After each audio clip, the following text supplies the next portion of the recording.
Hello बच्चों, मैं Rohit arts classes से रोहित सर। अगले पार्ट में हम लोगों ने देखा था संघीय शासन प्रणाली क्या है, संघीय शासन प्रणाली की विशेषता।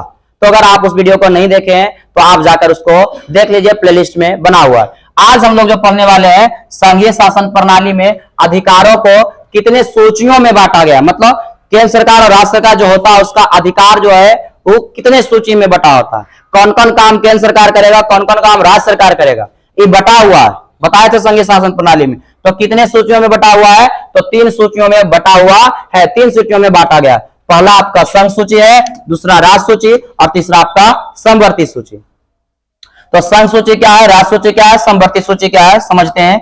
देखिएगा आपका एग्जाम में जो है एकदम पूछता है, ध्यान से पढ़िएगा। कहता है कि वैसा सूची जिस पर नियम कानून केंद्र सरकार बनाता है संघ सूची कहलाता है। जो सूची मतलब एक तरह से लिस्ट है, और कुछ बहुत बड़का बात नहीं है कि कौन कौन काम केंद्र सरकार करेगा, कौन कौन काम राज्य सरकार करेगा और कौन कौन जो काम दोनों मिल के करेगा। ठीक नहीं, तो लिस्ट बना हुआ एक तरह से। तो वही बात है कि संघ सूची, तब ऐसा सूची जिस पर नियम कानून जो है केंद्र सरकार बनाता है संघ सूची कहलाता है। जैसे प्रतिरक्षा, विदेश नीति, संचार साधन, मुद्रा बैंकिंग, रेलवे, डाकघर, वायु, जल, रेल, परिवहन, जनगणना, अंतरराज्यीय नदियां नहीं होगा, यहाँ पर नीतियां होगा। सुनिए, प्रतिरक्षा मतलब अब देश का रक्षा करना है, देश के लिए सैनिक आर्मी जो है चाहिए, कहां पर किस देश के साथ कैसा संबंध हो, किससे लड़ना है, युद्ध करना है दूसरे देश से, तो वह जो है जिम्मेवारी किसके पास, उस पर नियम कानून जो बनाती है, क्या बनाती है, तो आपका केंद्र सरकार। जैसे विदेश नीति, कौन सा देश से कैसा संबंध रखना है, कौन से देश से जो है क्या व्यापार व्यवसाय करना है, कौन सा देश का दौरा करना है, तो दौरा करना है तो आपका क्या करेंगे, केंद्र सरकार। जैसे कि आप लोग देखते होंगे कि विदेश जो है कौन जाते हैं, जाने की अगर बारी आती है तो नरेंद्र मोदी, नीतीश कुमार नहीं, नीतीश कुमार पूरा भारत में, क्योंकि उनका काम केवल भारत बिहार भर में है। लेकिन अगर जो है दूसरे देश जाने की बात हो तो दूसरे देश कौन जाएंगे, आपका केंद्र सरकार जाएंगे, जो केंद्र में होंगे। तो आपका विदेश नीति, विदेश से संबंधित कुछ नियम बनाना है तो केंद्र सरकार समझेगी। संचार साधन, ये हेलो कौन, हम लोग जो संचार व्यवस्था है, टीवी देखते हैं, आप मोबाइल देख रहे हैं, ये भी एक प्रकार का संचार है, फोन करते हैं, तो ये सब जो व्यवस्था होता है उस पर नियम कानून बनाने का जो अधिकार होता है किसके पास, केंद्र सरकार के पास। मौद्रिक बैंकिंग, मुद्रा बैंकिंग मतलब कौन सा नोट चलेगा, कौन सा नोट बंद होगा, क्या नियम पैसा से संबंधित होना चाहिए, ये जो है नियम कानून बनाने का अधिकार किसके पास, जो है आपका केंद्र सरकार के पास। 2000 नोट बंद होगा कि 1000 नोट बंद होगा, ये बंद और चालू करने का काम क्या करेंगे, केंद्र सरकार। रेलवे, रेल का, डाकघर जो चलता है वो किसका, उस पर नियम कानून बनाना तो केंद्र सरकार। वायु, जल, रेल, वायु परिवहन जो है, वायु, जल, रेल, ये सब परिवहन है, ये सब। तो जनगणना करना है तो ये सब करने का काम जो है, इस पर जो नियम कानून बनाएंगे, कौन बनाएंगे, तो आपका कौन चीज जो है, केंद्र सरकार। तो ये सब जो आएगा उसको कहेंगे हम कौन सूची, संघ सूची। अगला हमारा राज्य सूची, तो वैसा सूची जिस पर नियम कानून कौन बनाएगा, राज्य सरकार बनाता है, तो राज्य सूची कहलाता है।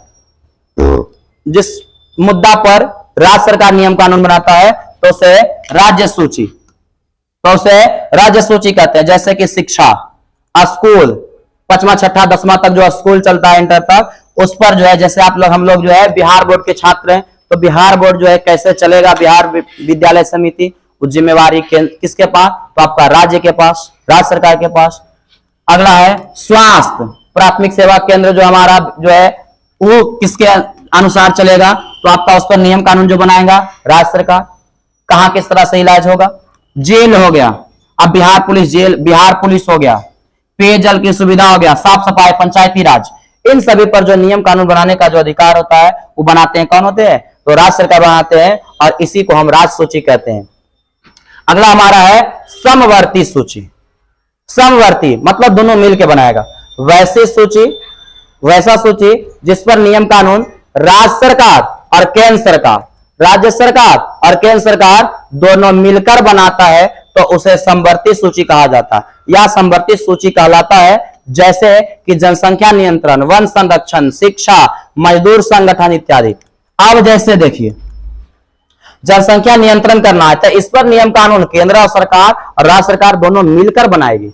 अगर मोदी जी कह दिए कि हम दो हमारे दो, लेकिन बिहार के लोग कहना है हम दो हमारे गिन लो, हम जाएगो मन करेगा तयगो, तो इससे क्या होगा? क्या बताइए? ये भारत में नहीं बिहार है, भारत में क्या है? बिहार है। अब मोदी जी कहें कि नहीं हम दो हमारे दो, लेकिन यहाँ वाला आदमी कहे नहीं हम नहीं, हम जो है कि करेंगे हम दो हमारे नहीं हमारे गिन लो, और नहीं तो कम से कम 1 दर्जन। अब बताओ कचाहीन हो जाएगा, जनसंख्या बढ़ेगा कि घटेगा? तो आपको क्या करना हो? तो जनसंख्या नियंत्रण करना है तो केंद्र सरकार और राज्य सरकार दोनों मिलकर इस पर नियम बनाएगी। बिहार सरकार नीतीश जी और जो है केंद्र सरकार दोनों मिलकर कि कैगो तो 2 गो, तो चलो ठीक है तब चलेगा।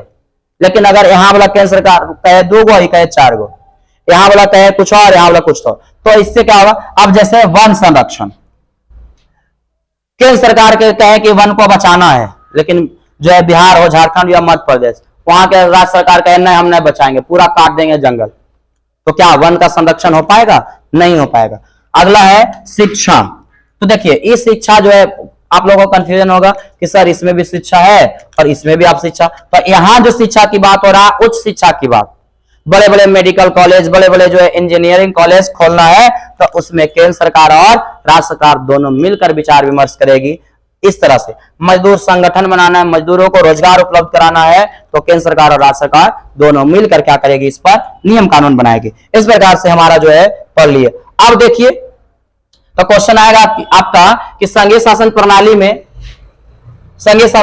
में अधिकारों को वहां पर देखिए छूट गया, को होगा तो को जो है 3 सूचियों में बांटा गया। क्वेश्चन आएगा कि संघीय शासन प्रणाली में अधिकारों को कितने सूचियों में बांटा गया? तो लिखेंगे संघीय शासन प्रणाली में अधिकारों को 3 सूचियों में बांटा गया। नहीं तो ऐसे भी क्वेश्चन आ सकता है कि केंद्र सरकार एवं राज्य सरकार के अधिकारों को कितने सूचियों में बांटा गया, मतलब वो है बात हुआ। फिर भी लिखेंगे कि तो वहां कर देंगे केंद्र सरकार एवं राज्य सरकार के अधिकारों को 3 सूचियों में बांटा गया। पहला संघ सूची, राज्य सूची, समवर्ती सूची। जब वैसा जो है सूची जिस पर नियम कानून केंद्र सरकार बनाएगा संघ सूची, वैसा जो है सूची जिस पर नियम कानून राज्य बनाएगा राज्य सूची, अगर दोनों मिलकर बनाएगा तो समवर्ती सूची। इस प्रकार से हमारा हो गया। एक देखिए यहां है, इसको सूची के जो है अंतर्गत नहीं गिनना है, इन्हें की 4 सूची गिन लीजिए। या जो है वो अवशिष्ट सूची, तो अवशिष्ट सूची मतलब हुआ कि वैसा विषय जो तीनों सूचियों में नहीं हो, अवशिष्ट सूची कहलाता है। वैसा कुछ काम नियम कानून जो है उस तीनों में नहीं हो, तो उस स्थिति में जो है क्या होता है? तो उसको जो कहा जाता है कच्ची अवशिष्ट सूची। जैसे कि अभी फिलहाल आप लोग सब देखे होंगे कि कोरोना आया था, तो कोरोना के बारे में क्या कहीं पर था किसी में कि कौन नियम कानून बनाएगा? नहीं। तो अब नियम कानून कोरोना से संबंधित, तो अवशिष्ट सूची पर जो नियम कानून बनाने का जो अधिकार होता है वो केंद्र सरकार के पास होता है। अचानक कोई ऐसा समस्या घट गया जो कभी नहीं घटा, तो उन सभी पर जो है नियम कानून बनाने का अधिकार किसके पास? तो आपका केंद्र सरकार पर। तो उसी को हम कहेंगे कच्ची अवशिष्ट सूची। कौन सूची में कोरोना के बारे में नहीं था क्योंकि पहले कभी घटा नहीं, तो कोरोना पर जो है नियम कानून बनाने का अधिकार किसके पास? तो केंद्र सरकार के पास। तो अचानक कोई ऐसी घटना घट जाती है तो उस पर जो है क्या होती है? केंद्र सरकार अपना क्या करती है? नियम कानून बनाता है। अगला है भाषा नीति। ध्यान से देखिए, आपका भाषा नीति देखिए पूछा है 2012 में, 2016 में, और पूछा होगा इसमें लिखा नहीं है। तो भाषा के आधार पर देश में किसी प्रकार का विवाद नहीं हो, इसलिए संविधान में भाषा से संबंधित नियम कानून बनाया गया जिसे हम भाषा नीति कहते हैं। देखिए कभी कभी भाषा के आधार पर भी क्या हो जाता है? विवाद लड़ाई झगड़ा हो जाता है।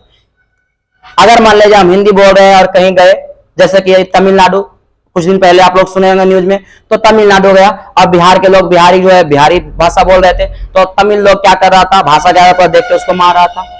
मतलब भाषा के चलते कहीं किसी प्रकार का कोई विवाद ना हो, इसके वजह से संविधान में क्या किया गया है? भाषा से संबंधित नियम बनाया गया है जिसे हम भाषा नीति कहते हैं। भारत में कुल 114 भाषाएं बोली जाती है और हमारी राष्ट्रीय भाषा जो है हिंदी, हमारी जो भारत की मातृभाषा है या राष्ट्रीय भाषा है वह हिंदी है। यहाँ के 40% लोग हिंदी बोलते हैं एवं अन्य भाषाएं जो है बोलने की पूर्ण आजादी दी गई है। अब 114 भाषाएं भारत में बोली जाती है, लेकिन हिंदी भाषा जो है हमारी राष्ट्रीय भाषा है, मातृभाषा है। लेकिन और साथ ही साथ ज्यादा जो भारत में बोलने वाले लगभग 40% लोग भारत के क्या बोलते हैं? हिंदी बोलते हैं। लेकिन ऐसा नहीं कि हिंदी जो है राष्ट्रभाषा है तो आप हिंदी है बोलिए, नहीं, आपको जो भाषा बोलना है बोलिए, पूर्ण आजादी है, कोई आपको कुछ नहीं कर सकता है। तो इसे हम भाषा नीति कहते हैं। भाषा नीति आपका 2 नंबर में पूछता है और आप देख सकते हैं कि आपका 2012 और 2016 में 2012 और 2016 में पूछ चुका है। तो एक बार ध्यान से जो है पढ़ लीजिए और आप जो है देखकर लिख लीजिए। भाषा के आधार पर देश में किसी प्रकार का कोई विवाद ना हो, लड़ाई झगड़ा ना हो, इसलिए संविधान में भाषा से संबंधित नियम कानून बनाया गया है, जिसे हम भाषा नीति कहते हैं। भाषा भारत में जो है, भारत में कुल 114 भाषाएं बोली जाती है और हमारी राष्ट्रीय भाषा जो है हिंदी है। और यहाँ के 40% लोग हिंदी बोलते हैं और अन्य भाषा जो है बोलने की पूर्ण आजादी है, कोई भी भाषा बोल सकते हैं। इस प्रकार से हमारा जो है आज का क्लास हम यही लास्ट करते हैं। अगले पार्ट में हम लोग बिहार के पंचायती राज व्यवस्था के बारे में पढ़ेंगे। और मत पूछिए, आपका जो है ये एकदम एग्जाम में इससे तो क्वेश्चन एकदम भर भर के आता है। तो अगर जो है आप जो है पढ़ना चाहते तो अगले पार्ट में देखिए, अगला पार्ट में जो है चलिए। और उसके बाद अगर वीडियो आपको अच्छा लगा हो तो चैनल को सब्सक्राइब कर दीजिए, वीडियो को लाइक कर दीजिए और अधिक से अधिक लोगों को शेयर कर दीजिए।